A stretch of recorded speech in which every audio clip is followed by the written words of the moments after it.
एक ऐसे राष्ट्रीय अध्यक्ष जिनकी पहचान सिर्फ पद से नहीं जन जुड़ाव से है। आपने संगठन को जमीन से जोड़कर नीति को जननीति बनाया है। आज के इस अवसर पर मेरा निवेदन आप सब से जोरदार तालियों से अभिनंदन और स्वागत करें और सर से निवेदन संबोधन का। आज सर्वप्रथम इस विशेष दिन के लिए मैं सर्वप्रथम यहाँ पर बैठे अपने दिल्ली के निवासी और आपके माध्यम से दिल्ली की समस्त जनता को बहुत बहुत अभिवादन करता हूँ, जिन्होंने भारतीय जनता पार्टी की एक प्रचंड बहुमत वाली सरकार दी और उसका आज 1 वर्ष हम लोग पूरा कर रहे हैं। इसके लिए मैं पूरी दिल्ली की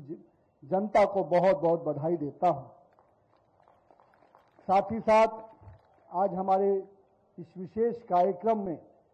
जिनके नेतृत्व में दिल्ली की सरकार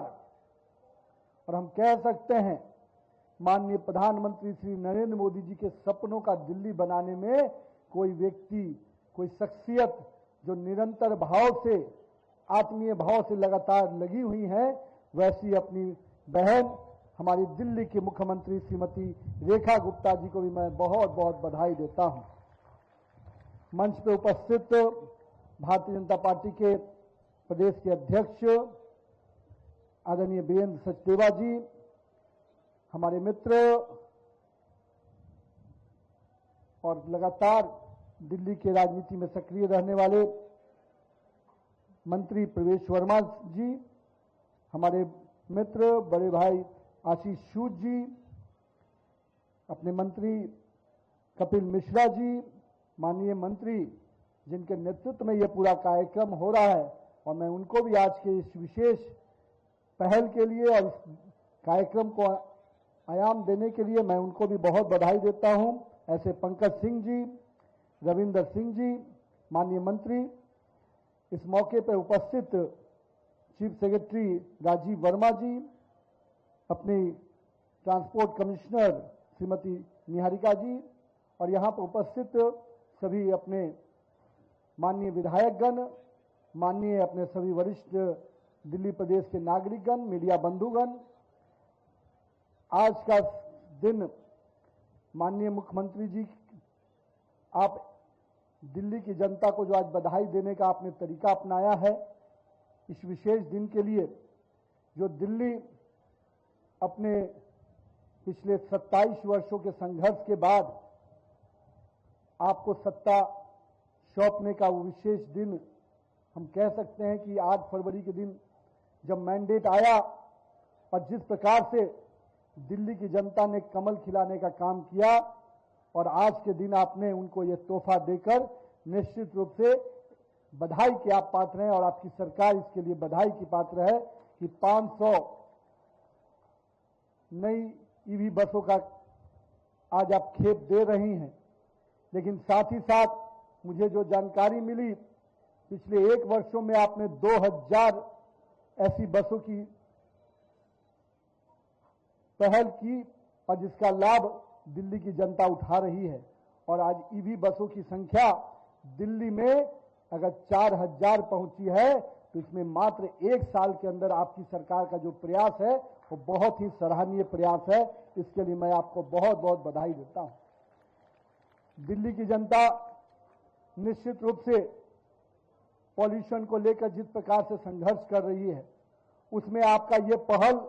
निश्चित रूप से उनको सुकून देने वाला पहल है और मैं इसके लिए बहुत बहुत दिल की गहराइयों से आपकी पूरी सरकार को, आपकी पूरी टीम को बधाई देता हूं। आप कह रही थी कि देश में दिल्ली पहला राज्य है जितना इतनी बड़ी पब्लिक ट्रांसपोर्ट बसेज आप ईवी ला रही हैं, लेकिन मैं इस बात से खुश हूं और इस बात के लिए आपको प्रेरित करता हूं कि पब्लिक ट्रांसपोर्ट सिस्टम जब जब अधिक होता है, हम मानते हैं कि ट्रैफिक कंजप्शन को भी बहुत बड़ी राहत मिलती है और दिल्ली की जनता ट्रैफिक से जूझने की जो प्रक्रिया है, अगर इस प्रकार की पब्लिक ट्रांसपोर्ट सिस्टम आप बढ़ाती हैं और जो आपने लक्ष्य लिया है 2028 का, निश्चित रूप से एक बड़े इस दिल्ली की देश की राजधानी को आप बहुत ही सुगम आवागमन की सुविधा देने जा रही हैं और मुझे पूरा उम्मीद है कि जो संकल्प आपने किया है उस संकल्प को आप जरूर पूरा करेंगी। ये जनादेश जो आपको मिला, दिल्ली की जनता ने हमेशा आपसे उस जनादेश देने के साथ आपसे समाधान की उम्मीद की, क्योंकि बहुत लंबे समय तक उनके झूठे वादों से, पुरानी सरकार के झूठे वादे लगातार दिल्ली की जनता के लिए समस्या का कारण बने थे। लोग बड़े बड़े होर्डिंग्स लगाते थे, बड़े बड़े कार्यक्रम को अंजाम देते थे, पर वो कागज के घोड़े दौड़ाते थे। आपने जमीन पर भी बसेस को दौड़ाने का काम जो शुरू किया है, निश्चित रूप से ये परिणाम देने वाली सरकार है और इस सरकार को मैं फिर से बधाई देता हूं। आपने अपना कमिटमेंट हमारे भ्रष्टाचार के प्रति जीरो टॉलरेंस की नीति, प्रशासन में डिजिटल पारदर्शिता और निर्णय में जवाबदेही, निश्चित रूप से पिछले 1 वर्षों में आपके कार्यकाल के लिए मैं इन तीनों चीजों को देखता हूं। जहां तक पिछले समय की सरकारें संवैधानिक संस्थानों से लड़ने में, और मैं कह सकता हूं बात बनाने वाली सरकार थी, और आज आपकी सरकार जनमानस के विकास कार्यों को करते हुए एक काम करने वाली सरकार बनी है। मैं इसके लिए भी आपको बधाई देता हूं। साथ ही साथ मैं पिछले दिनों जमुना के, मेरी भी पढ़ाई माननीय मुख्यमंत्री जी दिल्ली में हुई है, मैंने भी +2 दिल्ली से किया है, और हम बिहार के लोग शिक्षा के लिए जब दिल्ली आते थे तो कई वैसी परिस्थितियों का सामना करना पड़ता था। लेकिन मुझे याद है कि जब जमुना की बात आती थी तो हमको भी लगता था कि क्या स्थिति है, नदी कहने में भी अपने आप में संकोच होता था। मैं तो धन्यवाद देता हूं माननीय प्रधानमंत्री जी को आज के इस शुभ दिन कि उन्होंने जो सपना देखा, यमुना के लिए जो सपना देखा, और जो गंगा के सफाई का अभियान नमामि गंगे के माध्यम से उन्होंने लिया था, यमुना को भी सफाई करने का जो उन्होंने सपना देखा, जो संकल्प लिया, उसको वर्तमान की दिल्ली सरकार पूरे शिद्दत से, पूरे भावना के साथ काम में लगी है। मैं इसके लिए भी दिल्ली की पूरी सरकार और खास करके माननीय मुख्यमंत्री जी को बहुत बहुत अभिनंदन करता हूं। जो नदियां हमारी पहचान रही हैं, हमारी संस्कृति, हमारी विरासत की पहचान रही हैं, उनको पुराने कालखंड के लोगों ने केवल एक पानी के आवागमन की चीजों को समझा।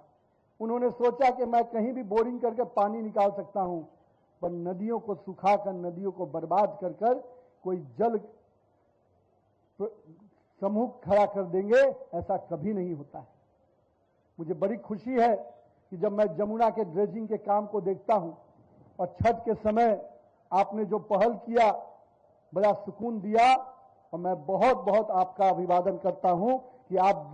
दिल्ली के लोगों को उसका पुराना वैभवशाली इतिहास, जमुना के किनारे बसी हुई दिल्ली आप देने के संकल्पित है। और मुझे पूरी उम्मीद है कि आप नरेंद्र मोदी का भी सपना पूरा करेंगे और दिल्ली के करोड़ों जनता का भी आकांक्षा को आप पूरा करेंगे।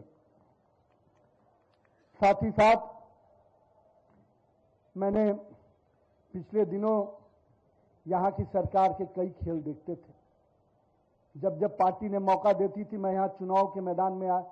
आपके प्रत्याशियों के समर्थन में काम करने आता था। मैं देखता था किस प्रकार केंद्र की योजना को रोकने का खेल यहां से खेला जाता था। माननीय प्रधानमंत्री जी को मैं वो तरफ को देखता था जब प्रधानमंत्री जी चाहते थे कि हम दिल्ली की जनता को सुरक्षा कवच दे, वो स्वास्थ्य का कवच दे, वो आयुष्मान भारत की योजना दे, उसको भी रोकने का काम किसी ने किया था, यहां की पूर्व की सरकार ने किया था। मुझे खुशी है कि आपने प्रथम कैबिनेट के माध्यम से दिल्ली वासियों को वो स्वास्थ्य कवच देने का आयुष्मान भारत योजना को लागू किया। इसके लिए मैं आपको बहुत बहुत बधाई देता हूं। साथ ही साथ आपने इतना ही नहीं किया, आपने जो पूर्व के मुख्यमंत्री जी कहते थे कि बाहर के लोग आ जाते हैं और दिल्ली में इलाज कराने में दिक्कत होती है। आपने ये कहा,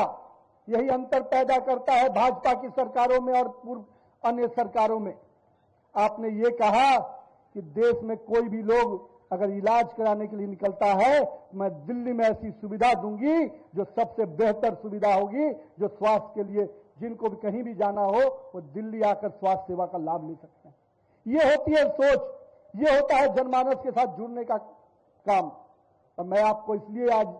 इस दिन इस बात को याद करा रहा हूं। यही है भारत की परिकल्पना, यही है एक भारत श्रेष्ठ भारत की परिकल्पना, जहां हम पूरे भारत को एक साथ देखते हैं।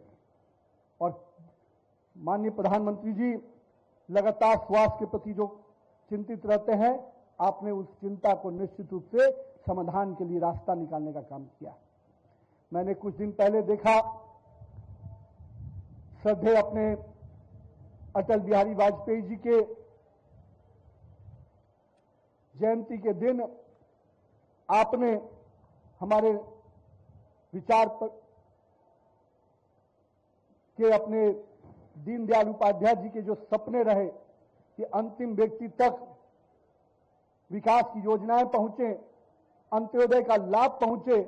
आपने अटल जी के जयंती के दिन अटल कैंटीन योजना मात्र 5 रुपए में पौष्टिक भोजन को शुरुआत कर